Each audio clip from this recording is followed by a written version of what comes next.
Dieses Video wurde gesponsert von Shadow. Man kann es sich heute sehr schwer vorstellen, aber Super Mario Kart hat damals die Köpfe der Spieler verdreht.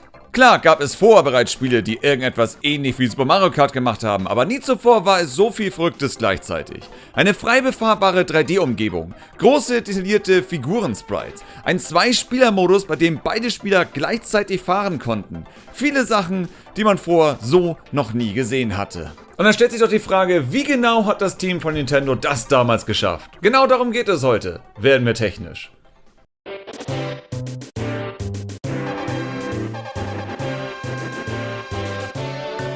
Wir fangen direkt mit dem wichtigsten und interessantesten Thema an. Es kann sein, dass dieses Segment anfangs etwas trocken wirkt, aber glaubt mir, es lohnt sich. Denn Mode 7 wird ständig missverstanden, aber es kommt daher, weil viele Limitationen des Super Nintendos den meisten unbekannt sind und vor allem heutzutage komplett verrückt wirken. Halt sowas wie, dass das Rotieren von Sprites komplett unmöglich ist.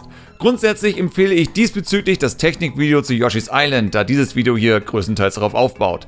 Dennoch eine kurze Zusammenfassung, was Mode 7 überhaupt ist. Der Super Nintendo kann bis zu 4 verschiedene Hintergrundlayer nutzen, je nachdem welcher Grafikmodus genutzt wird. Jeder der 8 Grafikmodi hat eigene Vor- und Nachteile. Mode 0 kann zum Beispiel alle 4 Layer nutzen, aber nur wenige Farben darstellen. Mode 2 kann Teillinien des Hintergrundes horizontal und vertikal verschieben, dafür aber nur 2 Hintergründe nutzen, da am Speicher der anderen 2 Hintergründe hinterlegt wird, wie die Linien vertikal und horizontal verschoben werden. Es gibt also viele Basisfeatures, die je nach Modus an- und ausgeschaltet werden und ein paar spezielle pro Modus, die etwas besonderer sind. Mode 7 ist also einer dieser Modi und hat wohl die meisten Limitationen. Das Teilset ist nicht sehr groß und es gibt nur einen einzigen Hintergrundlayer, was den Modus größtenteils für die meisten Sachen überflüssig macht. Dafür gibt es aber einen wichtigen Vorteil. Dieser eine Layer kann frei bewegt, rotiert und verzerrt werden. Also zumindest seitlich, so wie zum Beispiel in Photoshop. Jede Strecke in Mario Kart ist also eigentlich ein ganz normales Level von oben betrachtet. Jeder, der ein wenig mit Photoshop rumgespielt hat, würde jetzt vielleicht denken, oh, also ist das 3D einfach nur die Eckpunkte verzerren und boom, hätte man einen 3D-Effekt. Aber nein, wie gesagt, man kann das Ganze nur seitlich verzerren und selbst wenn es möglich wäre, könnte man dadurch schwer Tiefe erzeugen, bzw. sich in die Tiefe reinbewegen, weil wie soll das gehen? Wir brauchen also einen anderen Weg und dieser ist verrückt. Also wirklich, die Kreativität, um Probleme zu umgehen, die die Teams von Nintendo damals bewiesen haben, ist einfach genial. Um also gefakte Tiefe zu ermöglichen, brauchen wir einen weiteren Trick, und zwar HDMA. Wieder als Auffrischung, ein Fernseher erzeugt ein Bild, in dem es pro vertikaler Linie die Bildpunkte von links nach rechts durchgeht.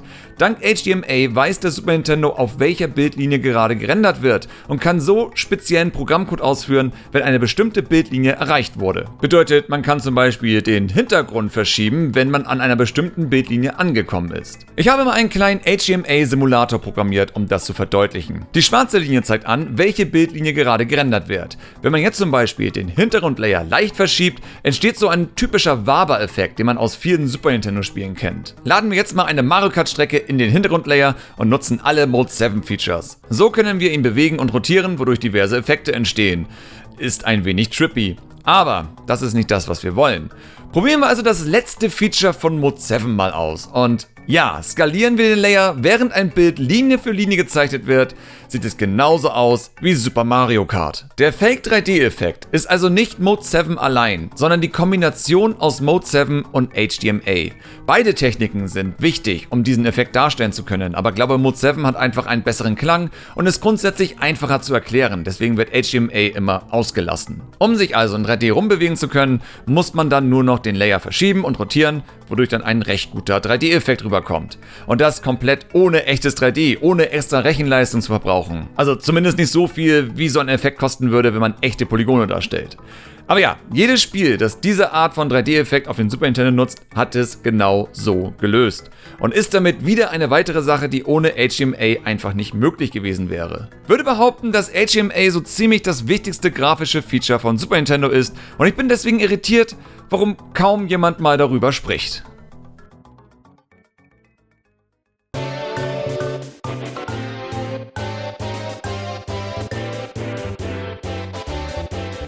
Mode 7 ist also ein besonderer Modus mit gewissen Limitationen, die wir uns kurz nochmal anschauen müssen. So sind in dem Modus nur 2 Layer verfügbar. Ein Hintergrundlayer, den man frei bewegen, rotieren und skalieren kann, und der Sprite Layer. Hintergrundlayer sind statisch und können nur pro Teil verändert werden. Wenn eine geschlossene Tür eine offene Tür werden soll, dann wird die ganze Kachel ausgetauscht. Es ist nicht möglich, einzelne Kacheln zu bewegen, nur den kompletten Layer. Sprite Layer hingegen sind dynamische einzelne Objekte, die über den Bildschirm flüssig bewegt werden können. Sie bestehen aus kleinen Tiles, die zu einem Objekt zusammengesteckt werden. Der Super Nintendo kann 128 dieser Sprite-Tiles gleichzeitig anzeigen. Und hier steckt ein enormes Problem.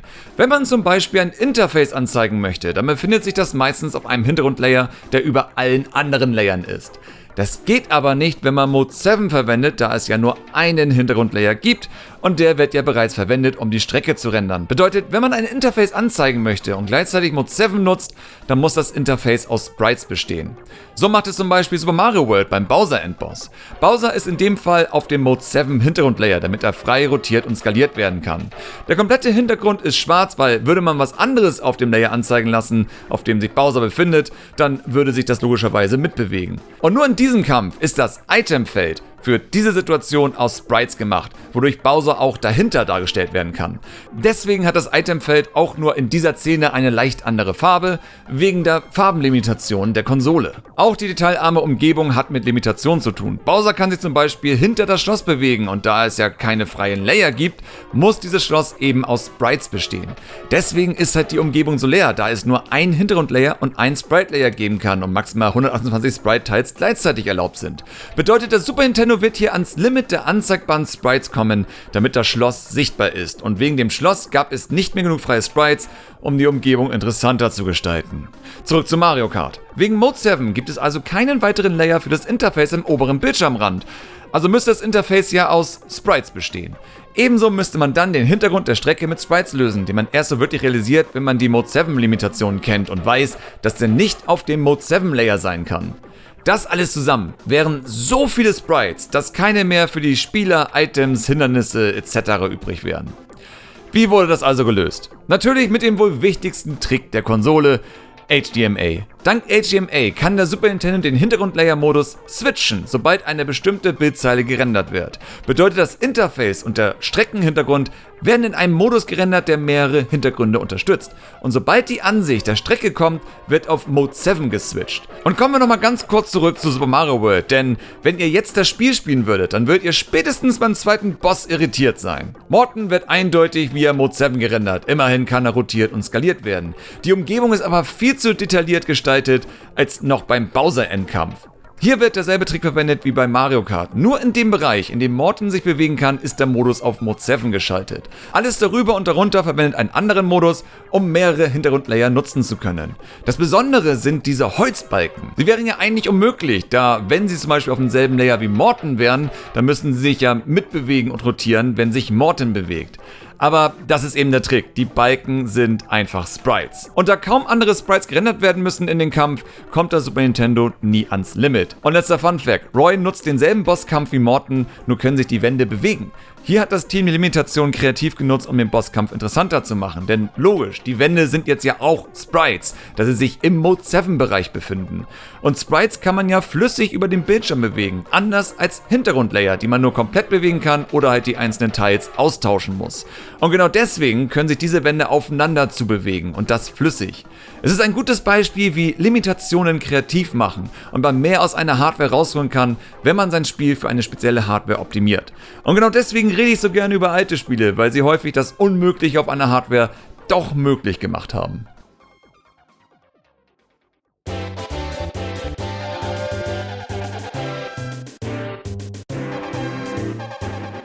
Okay, der Super Nintendo umgeht also echtes 3D mit cleveren Tricks, löst ebenfalls das Sprite-Limit mit cleveren Tricks und dennoch ist es ernüchternd zu wissen, dass der Super Nintendo allein das Ganze einfach nicht hinbekommen könnte. Um das zu verstehen, schauen wir uns kurz an, was im Hintergrund noch gemacht werden muss. Die Umgebung wird also gelöst, indem ein Mode 7 Layer rotiert, bewegt und dann skaliert wird, damit Tiefe entsteht. Während die eigene Figur also einfach am Bildschirm klebt, müssen die anderen Fahrer via sehr viel Mathematik ihre aktuelle Position auf dem Bildschirm berechnen. Interessant ist da im Einzelspielermodus der Kartenbildschirm, weil wir dadurch wissen, was das Spiel alles beachten muss. Das Spiel beachtet immer die aktuelle Position der Figur Und auch die aktuelle Rotation, die nicht nur links und rechts ist, sondern sich halt um 360 Grad drehen kann. Mit der Position und Rotation des Spielers kann dann so berechnet werden, wo sich eine Figur auf dem Bildschirm befinden würde und wie weit sie entfernt ist. Die Distanz im Spieler ist besonders wichtig, denn der Super Nintendo kann ja keine Sprites flüssig skalieren. Deswegen gibt es mehrere Sprites pro Figur in verschiedenen Größen, die je nach Distanz durchgetauscht werden. Auch hier vermute ich, dass diese Limitation kreativ machte, denn der Blitz und Mini-Pilz lassen die Fahrer klein werden, wodurch sie das Sprite für eine hohe Distanz einfach immer nutzen. Übrigens, wenn ihr Y beim Charakterauswahlbildschirm gedrückt haltet und dann A drückt, könnt ihr permanent in der Miniform spielen. Einfach mal nur so angemerkt. Aber ja, das bedeutet, dass nicht nur alle Fahrer in verschiedenen Größen gezeichnet wurden und dann auch noch in mehreren Blickrichtungen, auch die Hindernisse existieren in mehreren Größen. Nur hat man sich hier die Ansichten für verschiedene Blickrichtungen gespart wegen limitierten Videospeicher. Was die Frage meines Kindheits-Ich erklärt, warum die Thrombs einen immer anstarren. Aber auch die Items haben mehrere Größen und auch die Ballons im Versus-Modus. Alles wird permanent berechnet, wo es sich befindet, wie weit es weg ist und ob man die Sprites austauschen muss, je nach Distanz. Und dann kommen auch noch so Sachen hinzu wie die grünen Panzer, die von Wänden abprallen können, Items, die durch die Gegend fliegen, die KI der Fahrer und so viel mehr. Kurz gesagt, das packt der Super Nintendo nicht. Aber das ist okay, denn man konnte einfach Zusatzchips an die Cartridge eines Spiels klatschen und bam, mehr Power.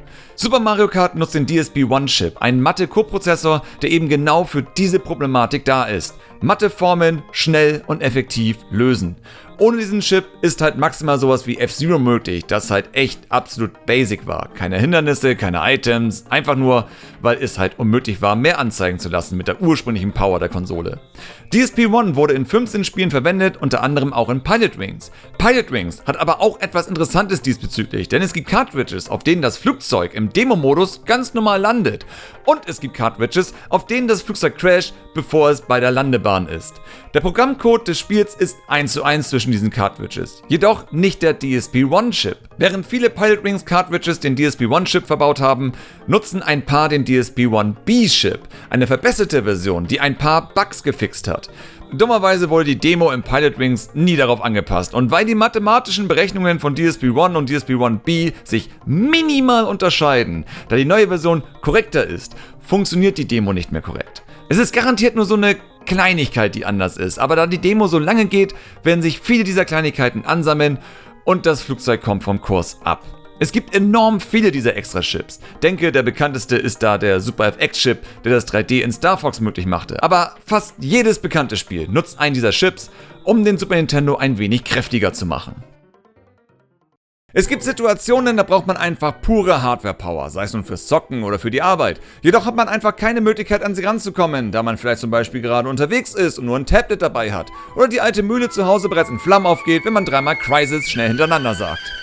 Shadow hat die Lösung. Shadow ist ein vollwertiger PC in der Cloud und mit dem neuen Power-Paket habt ihr genug Leistung, um selbst moderne Spiele in 4K zu genießen. Und dank Raytracing-Unterstützung sehen die Spiele nicht nur besser aus, auch eure 3D-Render profitieren davon. Ich zum Beispiel lasse meine Intros und Animationen nur noch über Shadow rendern, damit ich währenddessen wichtige andere Sachen erledigen kann, ohne dass mein eigentlicher PC in die Knie gezwungen wird. Und mit mehr Power kommen auch mehr Frames, denn die Extraleistung ermöglicht es, mehr Spiele mit stabilen 144 Hertz zu laufen, wodurch das für mich Unmögliche passiert ist. Ich konnte Spiele mit Maus und Tastatur spielen und habe keine Verzögerung mehr gespürt. Ich bin selbst super empfindlich dafür und habe Cloud Gaming lange verschmäht, da ich das für unmöglich hielt, aber Shadow hat mir das Gegenteil bewiesen. Und logisch, auch Videos rendern jetzt sehr viel schneller, wodurch ich jetzt mal öfter in 4K rendern werde in Zukunft. Das Power Upgrade ist jetzt offiziell verfügbar für alle Neu- und Bestandskunden. Nach meiner Erfahrung lohnt es sich, auch wenn das normale Paket für vieles bereits ausreicht. Klickt einfach auf den Link in der Videobeschreibung, um euch über das Angebot zu informieren. Und nun zurück zum Video. Vor fast genau einem Jahr habe ich euch gefragt, ob ihr irgendwelche Fragen habt bezüglich der Technik von Super Mario Kart. Und darum soll es gleich gehen. Aber vorher sei gesagt, dass ich aufhören werde, auf Twitter die Fragen für diese Videos zu sammeln. Wir werden in Zukunft einen anderen Weg wählen, wo dann jeder mitmachen kann. Aber ja, zu den Fragen.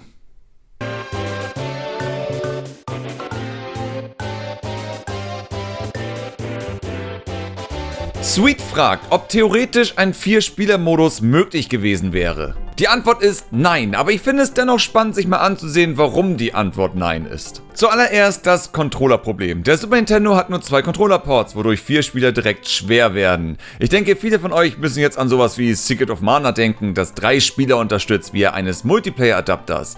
Aber wusstet ihr, dass diese Multiplayer-Adapter alle Third-Party sind? Nintendo selbst hat nie ein derartiges Gerät veröffentlicht und genau deswegen wäre das schon mal außer Frage. Einfach weil Nintendo keine Spiele entwickelt, die Hardware von anderen Entwicklern benötigt.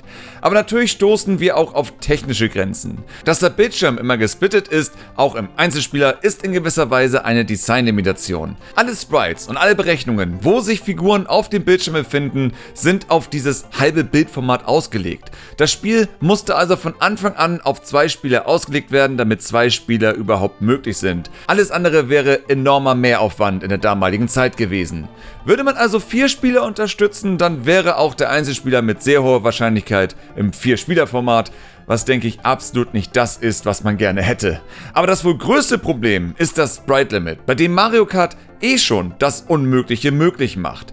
Denn Mario Kart zeigt mehr Sprites an, als der Super Nintendo eigentlich schaffen sollte. OAM ist kurz für Object Attribute Memory und enthält die Daten aller aktiven Sprites. Daher an welchen Positionen welches Sprite sich befindet und ein paar Attribute, zum Beispiel ob das Sprite gespiegelt werden soll. Die Ansicht eines einzigen Spielerbildschirms, also zum Beispiel der obere Bereich, füllt bereits den OAM und es wäre unmöglich, die Karte oder den Bildschirm des zweiten Spielers anzuzeigen. Um also das Problem zu umgehen, müsste man während ein Bild gerendert wird, dynamisch den OAM austauschen, dass die Datenslots vom oberen Bildschirm von den Sprites des unteren Bildschirms überschrieben werden. Wenn ihr jetzt an HDMA denkt, dann hey, guter Call, aber das alleine reicht nicht. Die Frage ist ja, was ab einer bestimmten Bildschirmlinie denn überhaupt passieren soll. Und dazu gibt es auch noch ein weiteres Problem. Der Super Nintendo kann nur in den OEM Daten schreiben, wenn keine Bildlinie gerendert wird. Glücklicherweise gibt es einen kurzen Zeitraum, in dem nichts gerendert wird, und zwar, wenn der Fernseher den letzten Bildpunkt unten rechts rendert und zurück nach oben links wandert. Das nennt man Blanking. Es ist immer dann, wenn gerade keine Bildzeile gerendert wird und der Super Nintendo sozusagen diese Zeit nutzt, um nachzudenken. Das Gute ist, dass der Super Nintendo diese Blanking-Phasen auch selbst provozieren kann, währenddessen ein Bild gezeichnet wird. Um also das Sprite Limit zu umgehen, indem man dynamisch den OEM umschreibt, während ein Bild erzeugt wird, braucht man genug Bildzeilen, in denen nichts gerendert werden kann, dass das Bild dann also schwarz bleibt. Ja, exakt. Diese dicke schwarze Linie zwischen den oberen und unteren Bildschirmen ist absolut keine Designentscheidung. In diesen paar Zeilen wird tatsächlich kein einziger Bildpunkt gerendert, damit der Super Nintendo den OEM modifizieren kann während des Erzeugen eines Bildes. Dank HDMA wird also ab einer bestimmten Bildlinie das Rendern unterbrochen, damit gearbeitet werden kann.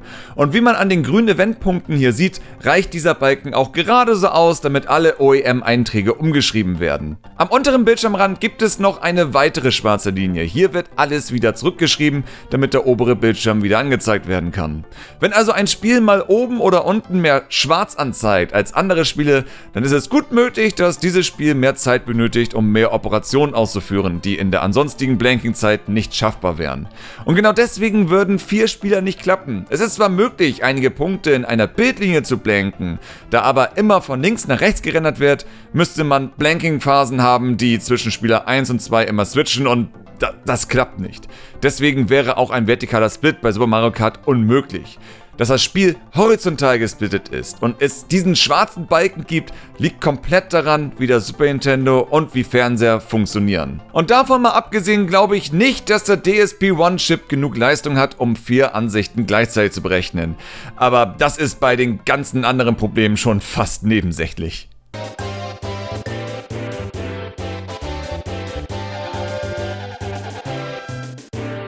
Titus und Dragon LP möchten wissen, wie das Spiel weiß, ob man gerade über eine Münze fährt, von der Strecke fällt oder gegen Hindernisse fährt.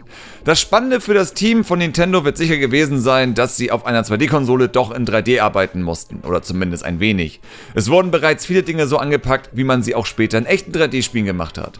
So hat die Spielerfigur zum Beispiel eine Variable, die immer angibt, auf was für einen Untergrund sie sich befindet. Dies beeinflusst mehrere Dinge, zum Beispiel welches Geräusch kommt, wenn man driftet, ob das Kart über holprigen Boden fährt und dadurch hoch und runter rüttelt. Auch sowas, ob sich der Spieler gerade auf einem Itemfeld befindet und dieses benutzt oder unbenutzt ist, befindet sich in in dieser Variable für den aktuellen Untergrund. Und klar, auch ob man über eine Münze fährt, ist hier zu finden. Wenn man über eine Münze fährt, ändert sich der Wert zu 1a, was man nur mitbekommt, wenn man das Ganze Frame für Frame durchgeht. Da zum Beispiel auf einer normalen Straße der Untergrundswert im Frame danach wieder auf 4,0 zurückspringt. Wenn dieser Wert also auf 1a geht, checkt das Spiel via der X- und Y-Position des Spielers, auf welcher Münze man sich befindet, um das entsprechende Teil des Untergrundes anzupassen und die Aktion auszuführen. Grundsätzlich ist das Ganze nicht ganz so anders als ein 2D-Spiel, immerhin würde Mario Kart auch Top-Down ohne Probleme funktionieren.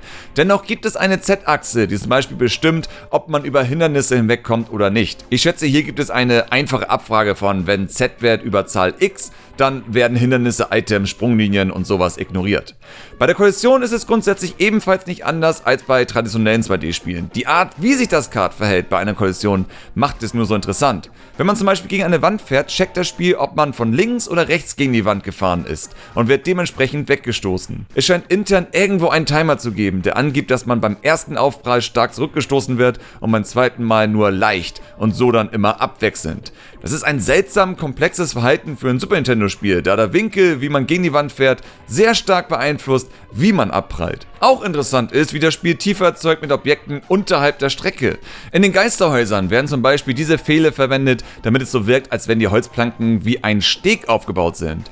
Die Illusion funktioniert perfekt und es gibt der Strecke ein gewisses Gefühl von Höhe. Sprites können vor und hinter Hintergrundlayern gerendert werden, indem man ihre Priorität anpasst. Diese Pfähle sind also auf der niedrigsten Priorität und werden daher unterhalb des Hintergrundlayers gerendert. Wenn Fahrer also von der Strecke fliegen, indem sie halt auf einen Teil gehen, wo sich nichts befindet und das Spiel daher dann weiß, oh, hier muss sie jetzt runterfallen, verändert sich ihre Priorität auch temporär auf die niedrigste, damit sie hinter der Strecke verschwinden. Es sind all diese Tricks, die dafür sorgen, ein eigentlich 2D-Spiel so wirken zu lassen, als wäre es doch 3D. Und zum Ende noch Fragen, die keine eigene Überschrift benötigen. Crazy Ann möchte wissen, ob das Spiel den Super Nintendo ans Limit brachte. Auch wenn das immer schwer zu sagen ist, da es garantiert immer Wege gibt, etwas besser zu machen, wurden hier extrem viele Tricks verwendet, damit das Spiel so stabil läuft. Würde behaupten, dass mit dem DSP-1-Chip hat man hier nahezu das Maximale rausgeholt, alles andere wäre bei einer Produktion, die auch irgendwann mal fertig werden muss, totaler Wahnsinn. Jakob, Dev und Lukas möchten wissen, ob die Computergegner immer simuliert werden, auch wenn sie nicht im Blickfeld sind. Anders als bei späteren Mario Kart Teilen ist die KI in Super Mario Kart mega basic. Sie sammelt keine Items, sie reagiert auf absolut gar nichts, sie kann kaum vom Pfad abgeworfen werden. Sie fährt stumpf ihren Pfad ab und das war's. Das, was man auf der Karte sieht, ist so ziemlich das, was man auch bekommt. Und da die Karte permanent geupdatet wird, inklusive Rotation und hin und wieder das Schleudern wegen Items, wird die KI immer laufen, egal wo der Spieler gerade ist. Matthias Albers möchte wissen, ob man mit dem SuperFX-Chip auch 3D-Fahrer machen könnte. Ich denke eher nicht. Der SuperFX-Chip ist zu langsam, um selbst Super-Low-Poly-Fahrer zu rendern. Immerhin bräuchte man 8 davon. Was möglich gewesen wäre, ist, die Figuren via dem Chip zu skalieren, so wie es zum Beispiel der inoffizielle Nachfolger gemacht hat, Mario Kart Super Circuit. Da das Spiel aber mit 60 FPS läuft, wären Polygone undenkbar gewesen, egal mit welchem Chip damals. Und wir sind durch. Das dauerte jetzt eine Woche länger zu produzieren, als ich eigentlich geplant habe. Daher hier vielen Dank an meinen Sponsor Shadow, die keinen Druck machten und sagten, ich soll lieber länger daran arbeiten, anstatt ein schlechtes Video abzuliefern. Und auch vielen Dank an meine Patrons, die geduldig waren und auf dieses Video warteten. Als nächstes kommt Sonic Frontiers dran, aber bis dahin danke ich meinen Patrons und vor allem Top-Patrons namens Sebe from Germany, Strakur, Captain of Yozzle, Akino Kiritani, Rapture, Shadow Lupina, Magical L, Let's Pain, Jens KR, Linken, Shiny, Steiny, Nachtschatten, Telnir, Dragondeer, Mars 3000 SP, Martin U. Gomez, Trendy Choc, Firusan, Danoa, Die wahre Keule, Legend 495, Zeltfresse, Pixel Painter, Duel, Tease, Memeron, Neo 127, Aaron the Sea und Talkzone. Und absolut klar, natürlich, vielen lieben Dank an genau dich fürs Zusehen. Bis zum nächsten Mal.